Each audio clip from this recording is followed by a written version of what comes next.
Welcome to Colorist Meetup, a podcast dedicated to professional colorists. In our second season, we're taking a slightly different approach, and we are focusing on amazing work of graduates of Color Training Masters program. On their journey to graduation, they had to deliver a white paper and a research, and some of them are just absolutely fascinating. We're not only going to learn incredible things on subject of color grading, but also we're going to meet the future and rising stars of color grading world. If you're interested to learn more about this master's program, please head over to color.training. And don't forget to subscribe and like and share to help us reach more people interested in color grading like you. Claudia, welcome. I'm so happy to see you again. Thank you for having me. It's an honor. No, I actually kind of miss you, Claudia. We've been, working together for a while, and I actually I'm looking forward, I think you're going to be, with us for the next Look Academy. So I'm actually really looking forward to seeing some of your work. I'm a big fan of your work. Actually, you won a Look Academy, I think just over a year ago. And then it was so wonderful to see you in Los Angeles. And I think you did a great emulation of Kodak Aero, right? The infrared stock. Yeah, it was a lot of fun. Yeah, I learned a lot. Yeah, and it was great. I remember Jan Vertovec was there, and he was well impressed, how good it looked. Recently, I went to your website and I saw, you're now offering those as well as LUTs for onset, which is actually absolutely wonderful. But Claudia, I really want to, start this conversation always with a question. I start every conversation, which is, how did you get here?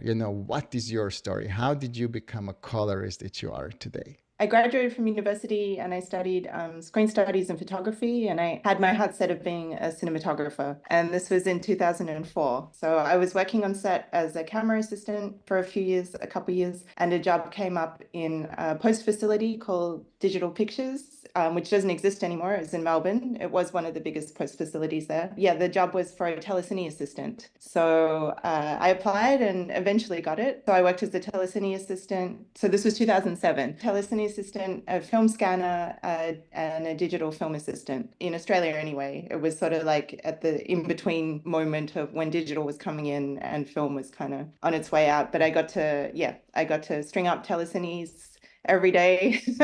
And so I did that for 2.5 years. I was able to progress fairly quickly into being a dailies colorist on telecine film series. And I also worked as a junior colorist on Illuster for short films. I was a junior, so I was doing student films and some small commercials. And then I decided I wanted to see the rest of the world. So I made the decision to leave and move to London because Australia is so far away from everything else. And yes. Yeah. But in London, it was difficult to find a job as any kind of like color in any. Yeah. So I was lucky though to get a position as a assistant VFX editor at DNEG. Yeah, so after I spent about a month being a runner there, and then I was able to move into the editorial department and got to work on some really big, interesting films. But for me, I was kind of missing the creativity that I had as a colorist. So I started painting as an outlet. Oh, wow. And yeah. Interesting. And then ended up, after my visa was done, so I was there for 2 years and then decided to move to Berlin to pursue painting. Yeah, that's sort of where life took me. I went on a detour from color grading for a little while. Came to Berlin, was painting, but then also ended up working as a projection artist in theater productions and projection mapping for live performance. And then got involved with virtual reality when that wave happened. I was really interested in that. The technology kept pulling me back in. I was trying to be a painter, but yeah. And then I think towards the end of 2017, I started working again as an editor and a colorist as a freelancer. And then in 2018 was hired as an in-house colorist for a music platform, which is called Colors X Studio. It's quite big now, but at the time it was still on the rise. And I worked there for a year and a half before I decided it was interesting working with musicians, but it was the same setup every recording. So I was also a bit creatively restless, and then decided to go freelance again. And eventually in 2020, co-founded a small little studio in Berlin where we do color and sound for moving image. And Wow. yeah, And this is and what you then do today still, right? yes, yeah, And yeah. what is the name of And the company? it's called the Synesthetic. So Synesthetic. yeah, Interesting. yeah. So we do commercials, music videos, films, and I've become more and more interested in films, long form. So that's kind of where my passion lies. I think in 2022 was the first time I met you, Yeah. and yeah, I started doing professional development with you, and that kind of really helped me evolve because I'd had such a long break from grading as well. I kind of came in, Da Vinci had changed completely, and I was, then I was a bit overwhelmed with a lot of the technical stuff I was managing, but there was a lot that I felt like I was lacking, and the professional development really helped me to, yeah, to feel more Actually, comfortable. interesting you say like, oh, I did a little detour or something, but actually I think, this was probably one of the best things you could have done for your career as a colorist is to get out of color, Yeah. because your experience with art and with painting, I believe that this is something that makes you special, because I have always noticed something about your work. There are certain things that I can teach and certain things I can't, right? And one of the things is that kind of eye, that I always call it an eye for a color, right? And you had it, and I think probably that muscle get practiced if you are practicing art, any form of art. So I Yeah. actually think that I wouldn't say, oh, I detoured. You should say, oh, I have much more improved my understanding Yeah. of color by going into painting, because for example, Jill Bogdanovich is also painting, by the way. She does she Yeah, I does read about that. wonderful Yeah. work. Actually, I think we should do an exhibition of her work. Honestly, I think she's been wonderful. Basically, now like have an independent small studio. I like the word small, like a kind of feels a little bit unfair. Because I have to tell you, one for me, this is just so interesting to see how industry has evolved and how people like yourself who are independents can create these results. I mean, look, an example that you came to Los Angeles, with your, Kodak Aero, simulation, and one of the best colorists in Los Angeles, and Vertovec, was just like, oh my God, this is just insane, because he just did a movie like a few months before that had to have this type of effect, and it was just really amazing to see how much we can achieve today, and we don't necessarily have to be part of a big facility. Yeah. So yeah, it's I personally am a big fan of your work, but what really inspired me to have this conversation with you was the thesis that you submitted as a part of your master's degree. Actually, you know what? I think it's the best if you explain exactly what you did and what you analyzed, and maybe take us through the thesis. Yeah, sure.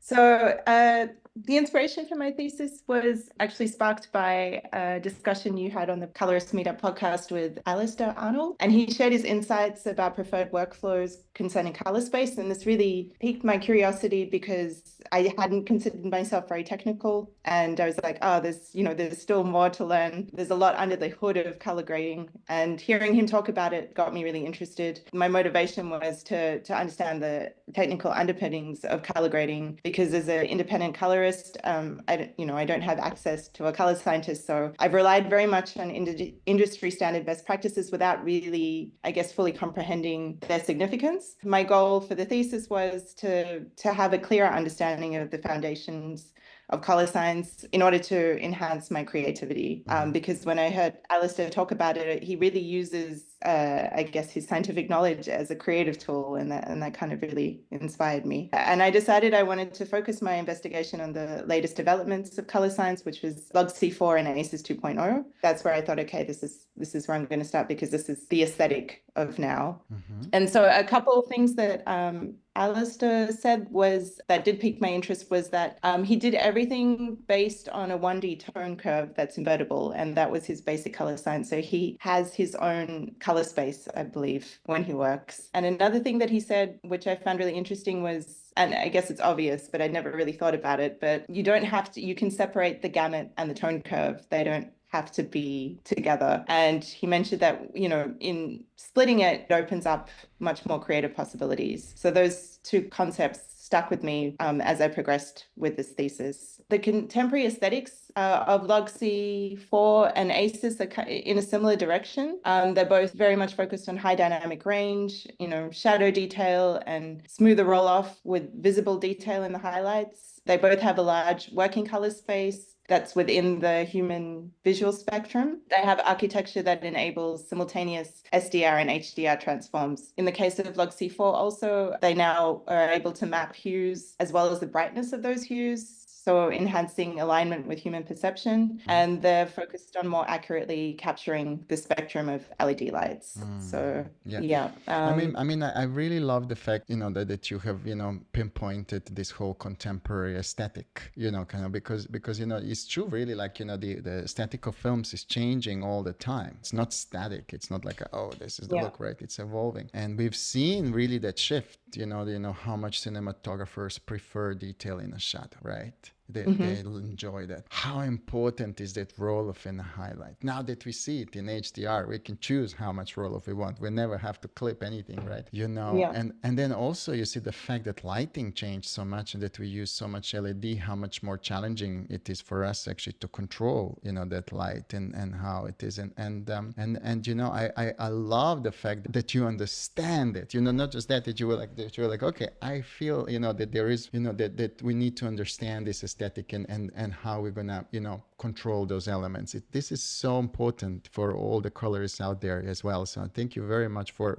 you know, doing this. This is just so useful. So yes, take us through it. Let's see. Yeah, just briefly. So with ACES 2.0, I was working with the beta version, and so it was in March. But I think it's pretty much the same now, the latest version. So yeah, the main issues they addressed were creating a more neutral starting point for grading by removing the strong look that was associated with the RRT and the glow in the red channel, and also reducing the saturation and the contrast. And they enabled the output transforms to be invertible. Also improved the handling of dynamic range. That was ACES 2.0. And then LogC has like a few more things.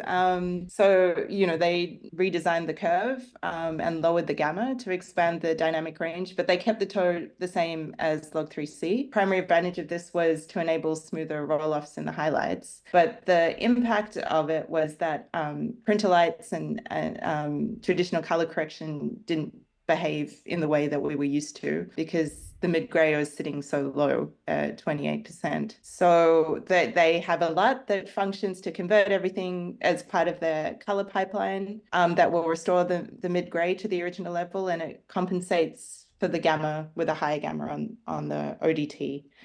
But the differences for the colorists are noticeable when you're trying to work with it. The tools just behave really differently, and I personally find it really hard. We all do.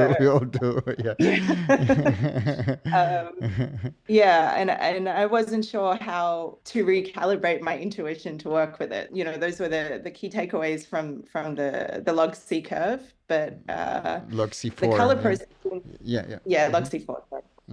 The color processing is also really interesting because they have this debayer now, the color engine, which transforms the signal more accurately, mapping it to visual perception in the new color space container, and it aligns with the standard observer concept. And the color processing is 2 stages. If you're using a RE35 camera, which will do the debayering, or if you have raw LogC3, you can also convert it. And the second stage is the down conversion, so the ODT, which converts everything to the smaller colors, display color spaces, and maintains the color reproduction based on saturation levels.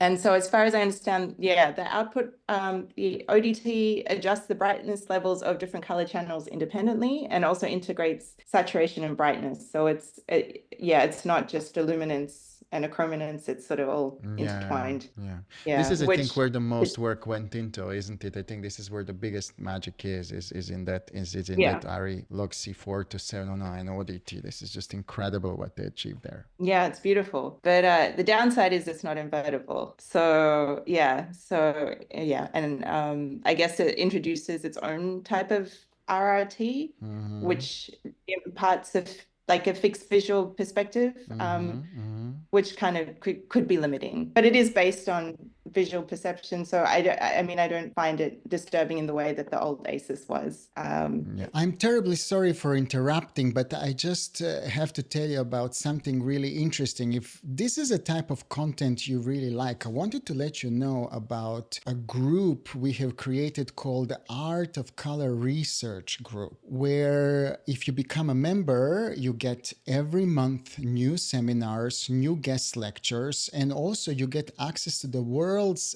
biggest library of research papers on subject of color grading, as well as a library of more than 20 guest lectures by some of the Hollywood's biggest, and also library of seminars on subjects like DCP, ACES, color management, camera matching, live grading, and so on and so on. Also, you have a chance to use a special GPT tool that's going to help you develop your own DCTLs. You get access to some really cool tools for color management and LUT design, and you just become part of this amazing colorist research community. Head over to color.training and look for Art of Color Research Group. But so this brings me to my research questions in the thesis. And my first question was, is it possible for me to sculpt my own tone curve within the context of ACES 2.0 and ARRI LogC4? Because I was really interested in what Alistair Arnold said about he has his own curve. And I don't have the scientific knowledge to be able to do that, but I was wondering if I could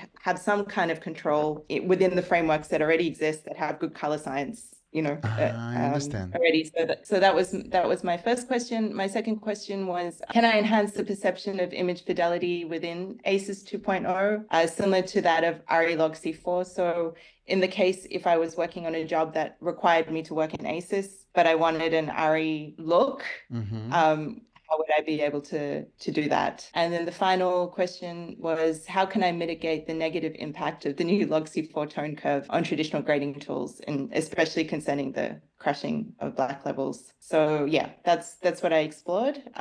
In my full thesis, I did a deep dive, basically color science 101, just to answer all the questions that I've heard all of these phrases and stuff and didn't really know much about them. So yeah, all of my experiments are kind of informed by my understanding that a lot of things that I learned. So basically what you're trying to do is you're trying to then design a curve that you have a control over, that is going to give you the aesthetic you want, but you are able to control that aesthetic by building a curve that you want, that you can, and then potentially also make it invertible if possible, right? Isn't it? This is also, but also most importantly, what you want to do is you want to have a better control so that you can separate, just the luminance from chrominance controls like that. So you're not just relying on manufacturer LUT that kind of jumbles everything together, but you can actually, build your elements, that you can then use separately to build a look, if I understand correctly. Yeah. And I was more successful, obviously, with the ACES, the LogC4, that, I tried to find a way to try and invert it, but it was impossible. But it was really fascinating to kind of like really deep dive into the LUT and look at it in Lattice and see what it was doing in the different channels. But there was no way that I could combine. So initially I divided with the ARRI Rec 709 LUT, I decided to separate the chrominance and the luminance, and I used a parallel node, and they still worked well because they were designed to work together. But then I thought, okay, let me try and now separate the channels out to see. That didn't work, unfortunately, because the way the channels are combined is mathematics that Da Vinci, it's not just parallel or additive, it's something else. So, but I tried, and I learned a lot just looking at how everything was put together. At least you discovered where the secret sauce is, right? Yeah. So here, these are very kind of subtle differences, but I started with, first of all, comparing how LogC looked compared to ACES 2.0. And the test footage I used was the ARRI test footage from Encounters that was available on their website, and then also Sony Venice, because these are both like high dynamic range and new cameras. Yes. So they're the cameras that have the dynamic range that can take advantage of this, color spaces, right? So they're the thing. I know you say it's subtle, but like, like if we look, now focus on just that, red LED light, and how ARRI renders the highlights and how ACES renders the highlights, it's obvious, how different they are. And you can also see in the man's face in the ARRI LogC, like just a lot more nuance and contrast. Whereas in the ACES, it's quite a bit flatter and softer. I find it as well. And on this especially example, it's so obvious how much more like kind of 3D dimensionality is visible in ARRI LogC4 than ACES 2, isn't it? Like, you can just have a perception of the shape of the face in terms of the 3D space so much more in ARRI LogC4 than ACES 2.0, isn't it? Yeah, definitely. And also the way that it works with skin tones and the nuances in the skin as well. I find really, because that also creates the shape that but you know what I mean, I have to tell you though, this is ACES 2.0, that it's miles better than one. I mean, if we were to show you like what we work with today effectively, like you will be shocked when you compare. Like, but I also really like the look of ACES 2.0 as an aesthetic as well. I it's do. sort of I also do. Actually, you're right. I suppose conversation is not what looks better. The conversation is, which one can I choose that is served better for my story, right? So we're not like, saying here, one's better than the other. It's just, this is how they behave differently and how we can use this to our advantage, So beautiful. And so wait, and what is this? This is, you used some shot from Sony Venice, but you put it through ARRI LogC4. Yes. So exactly. So the ODT was a LogC4. So it could still work in the that color, the ARRI color space. And I think that, it's quite a dramatic difference in the Sony Venice, we can see. Especially in the woman's hair on the left with the kind of the color difference. And ACES footage seems warmer in my opinion. And then here, this is also Sony Venice, and this is a darker scene. So it's really interesting to see how shadows are rendered and the detail and I actually, in case of Sony Venice, I'd say I almost prefer ACES 2.0 than ARRI. But I have to tell you, simply because the highlight detail is just seems to behave nicer in ACES 2.0. If you look at the reflection on his face and that specular highlight there, it just seems to have it's less rolled off. It kind of seems to have a little bit more sparkle there, isn't it? I love it. So basically ARRI LogC appears to have greater perceptual depth without sharpening the edges, and generally a cooler tone with increased color separation. And ACES 2.0, as I mentioned, I think has just a softer aesthetic, and it's warmer and maybe a little less color separation. And as far as the skin tones, in ARRI LogC4, the faces show more depth and nuance. And in ACES, the skin tones are more saturated, but with less nuance. And I should add also that in LogC, I found that the skin tones are a bit more desaturated as well. Sometimes I find them a bit, for me anyway, a little bit too desaturated. But and so the color renderings, LogC4, the color space covers the entire red spectrum. So as we saw with the LED light in the first image, the red is, we can see all of it. And it ends the deeper colors, especially in the shadows. And the saturated colors appear less electric. In ACES 2, the reds are limited, which we could also see in that first image. It just kind of goes white. But the colors appear brighter, but with just less detail. Those were the overall insights. ARRI LogC offered clearer color separation and detail retention. and ACES has a softer, warmer look with higher color saturation. And I think both of those are just like aesthetic choices, at this point, because they're both really good images. The next thing I tried to do for my second question was about my first question, sorry, was sculpting tone curves within the framework of ARRI and ACES. And I really focused on ACES because, as I mentioned before, it was trying to get out of ARRI LogC4 it wasn't going to happen to try and invert it or anything like that. Yeah. So And also, currently, anyway. you don't want to grade in it because we can't fix the problem of the mid gray. So we have to get out of it if we want to grade. So there is no that. So yes, I like your strategy. Let me get out of it. Okay. So I have here on the left how the ACES 2.0 curve looks. These are Rec 709 ODTs. Compared to the ARRI LogC. And then on the right was my final emulation of that. So the tone curve of ACES 2.0 to be a bit closer to LogC4. So that was the first thing I did. Oh, I see. So basically what we see on the right is your tonal curve that you use inside ACES 2.0 that then emulates the ARRI LogC4 tonal curve natively. Interesting. Yeah. This is the full emulation. I'll explain the details of how I did it, but I just wanted to show the images first. My emulation is a bit more saturated than the LogC4. But as I mentioned, I don't mind that because I found that for me personally, the LogC4 skin tones were a bit desaturated, but that was just my aesthetic. I hear you. So, but I think, I was pretty happy with being able to get a bit more perceptual depth.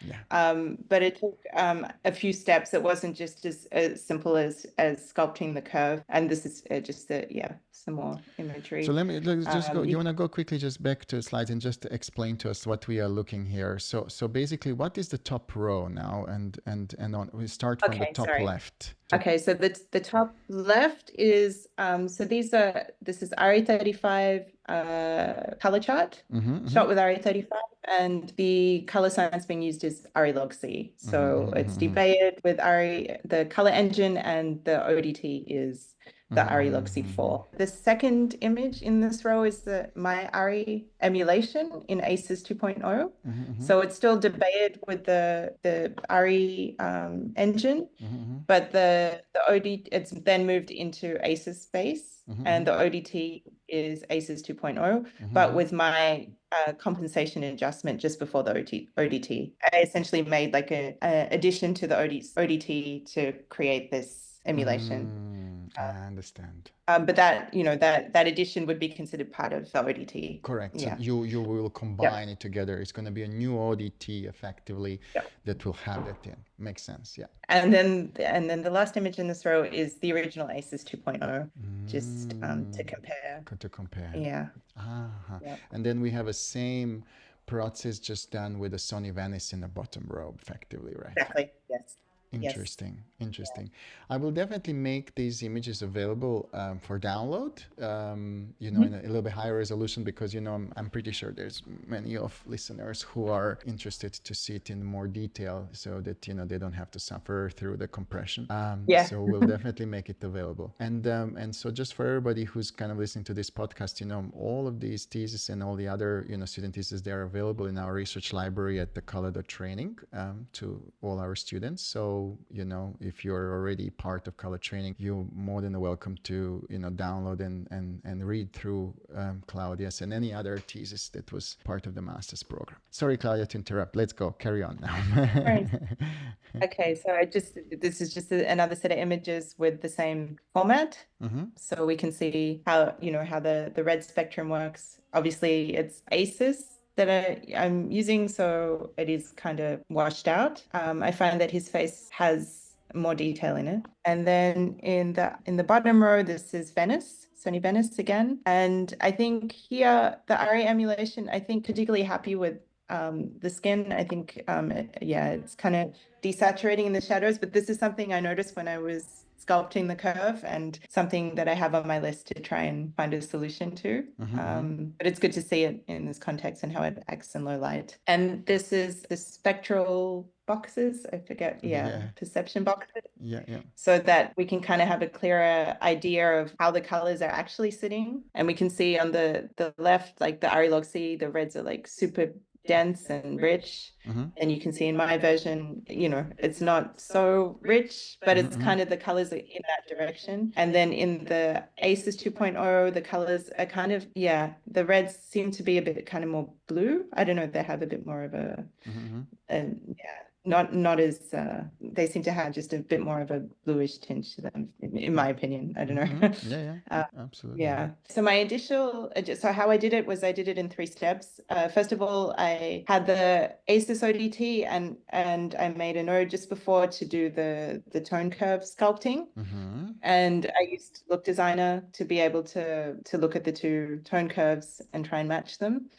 And I was able to achieve a similar tone curve, but what happened was the image became desaturated. So then I did a saturation fix, which was purely subjective. There was nothing scientific about it, besides the fact that I made sure to test it on every test image to make sure that it wasn't breaking the image. But I decided to use the ARRI LogC4 ODT and use it in saturation composite mode. So in a composite mode in the node, just for the saturation and at a really, really low opacity. And that was enough to kind of give more saturation that I felt was missing.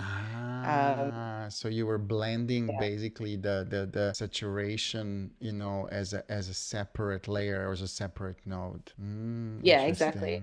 And I mean, maybe it was, well, like I said, I tried it on a lot of test images and it didn't have an issue, but because it's already a 709, but it was before the output, but yeah, it seemed to be okay. Beautiful. Like I said, it seemed to maintain the image integrity. And then the next enhancement that I had to make was I still wasn't happy with the tone curve, like it didn't have the perceptual depth that I wanted. I made another node that had exactly the same tone curve correction, but I set the composite mode to lighten, and that seemed to do something really interesting and created more depth. And then I basically collapsed those 3 nodes into one LUT, which then became a compensation LUT that sat just before the ODT. Wow. I love what you do, Claudia. This is incredible. And you know, you say like, oh, I wasn't technical enough. I know what you're saying. It's just totally crazy. I mean, I can't believe what you come up with, you know?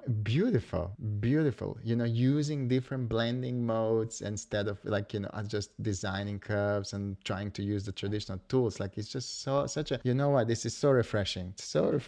Beautiful, beautiful. Okay. And then what was the last thing you said here? ACES CCT, soft contrast and warmest. Okay. So that's basically how you got it. Okay, I understand. Yeah, so I transformed it into a cleaner image with a bit more depth. Beautiful. So yeah, the outcome was I was pretty satisfied with the shift. There were differences, the saturation of the skin tones, and it wasn't as clean as the ARRI LogC as far as the color separation, but I found it to be a nice starting point that had a different look to the ACES 2.0. It's a global adjustment, so it's easily adaptable to HDR and P3. And you know, I could just rebuild that compensation LUT with the HDR ARRI LogC4 saturation book because I didn't. So all of that is adaptable. I made sure that it could be easily transformed into all of the other kind of color formats. The output formats for HDR or for cinema or for P3 or something like that. I understand. Yeah, I said that, the ARRI ODT for saturation compensation can be swapped based on target display. I have future plans. This is something I want to keep working on because I find it interesting and I think I can make it better and refine it and understand more about what I'm doing. So I want to work on refining the tone curve more and also exploring different saturation mapping techniques. So yeah, I feel like I've just started. So I'm excited to dive in and see what else is possible. So effectively what you achieved is you have achieved to get that aesthetic you were looking for, ARRI LogC4, but in a ACES 2.0 grading space, right? Like Yeah. in ACES, so that your controls can now, behave using just a Yeah. standard CCT curve. You're achieving the aesthetic, the depth, that you like and a color rendering of ARRI LogC4, Yeah. so you definitely helped yourself. This is exactly what the problem we also had, and we got it solved with Josh's JP Log 2. Yeah. But I absolutely love what you're doing. Claudia, let me just ask you this question. So let's say Mhm. I'm a filmmaker, I'm a cinematographer, right? And you're based in Berlin, right? Yes. Okay, so would I be able to work with you even if I'm basically, based in LA or New York or anywhere else in the world? Are you able to work Yeah. remotely? Yes. Yeah. Actually, most of the work that I do is remote. So you So already do yeah. mainly remotely work. Yes. Yeah. Excellent, Yeah. excellent. And so Um, tell me, just explain to me. So basically, what you do is you don't just grade. Would you be able to develop some kind of LUTs like these for me as well if I'm like a yeah. filmmaker? Would that be possible? Yeah, exactly. Yeah. So, I would come onto productions either in pre-production and help build LUTs for on-set. Nice. Also, and I've started developing a collection of film emulations, but using LogC4 color science on the output end for on-set that are also customizable. I can also just develop bespoke LUTs in ACES 2.0 or any kind of color management workflow that's Wow. necessary. And That, I also, because this is really interesting. This is exactly sometimes what cinematographers need. But can I ask you this thing? So let's say, for example, I work on a particular production, and my production has already closed the deal for color grading with another facility or something like that. Do I have to grade with you, or you could be able just to do this color science for me, and I can then use it on my production? yeah, I mean, sure, I could do that, but I mean, ideally, I'd like to, I would like to be part of the whole production. Yeah, But I yeah, mean, makes if that offer sense. came up, I wouldn't So say I no can choose, either. like, it's just, sometimes, like, it's reality, like sometimes, Yeah, of course. people are like, because of the funding, the way how projects close, something like that, the kind of grading Tax deals. breaks also. But Yeah, but like, yeah, this is very unique what you're doing, and I think, it's very like, I really think it opens, a completely new possibilities to cinematographers and directors to work with someone like you and define this look on a completely different level. To be honest, a lot of times cinematographers would just kind of sit with their DIT and try to kind of, come up with something. But I have never seen anyone who does color and look design on this level where you are, like in such an amazing detail, and approaches you're taking are just really, really wonderful. Well, I was also inspired by, I think it was a couple Look Academies ago, we had a call with Jay-Z. Yeah. Yeah, and he was talking about the LUT that he developed for Roger Deakins, and that's like the only LUT that he uses Yes, for all of true. his shoots, Exactly. regardless of what the grade is going to be. Like that's how he shoots. And so my idea also with creating on-set LUTs and also the selection that I have is to offer something like that to DOPs so that they could have, one or two that like are their favorite ones to shoot with, regardless of if they're going Yes. to finish with it, but just, because it fits their aesthetic or so. Yeah. So that was I also. love it. I love that. I mean, if I would be cinematographer, this is definitely what I would do. I want to have my secret, Roger Deakins kind of style, Yeah. LUT that someone develops it for me. I think this is the way how to do it. Now, Claudia, Yeah. how can people find you? How would I be able to get in touch with you? My new website that's just focusing on the long form and the light development is called Signal to Color. So signaltocolor.com. It's pretty straightforward. Yeah. Excellent, excellent. And I'm also going to just put your contact details in the notes below. Look, I really, I personally, I'm a big fan of your work. I love when a creative person uses technology in a different way. This is usually what artists do. They turn the technology upside down. And this is exactly what you do. But, I think the proof is in the pudding. Quality of your work and the looks and what you create is just absolutely, at the top. So I want to congratulate you, for on such a, wonderful performance, wonderful things that you're creating. And I'm looking forward to seeing you actually back at the Look Academy. I can't wait to see what you come up with, because every time you surprise. And thank you very much for this time that you gave us and for sharing, these ideas and your approaches with the community. I'm pretty sure that, everybody is really going to appreciate it, and it's going to be inspired by your work. So thank you very much. Oh, thank you so much also. I mean, I've learned so much. And with the professional development with color training, like, it's really put me on this path. So I don't think I would have been able to do that without your guidance. So yeah, thank you also. That gets me out of bed in the morning, Claudia. When I hear that, the whole effort was not for nothing, right? So thank you. It's wonderful to hear that. Good luck with everything you're doing. I wish you all the success you deserve. Thank you very much. Thank you. Speak to you soon. Ciao.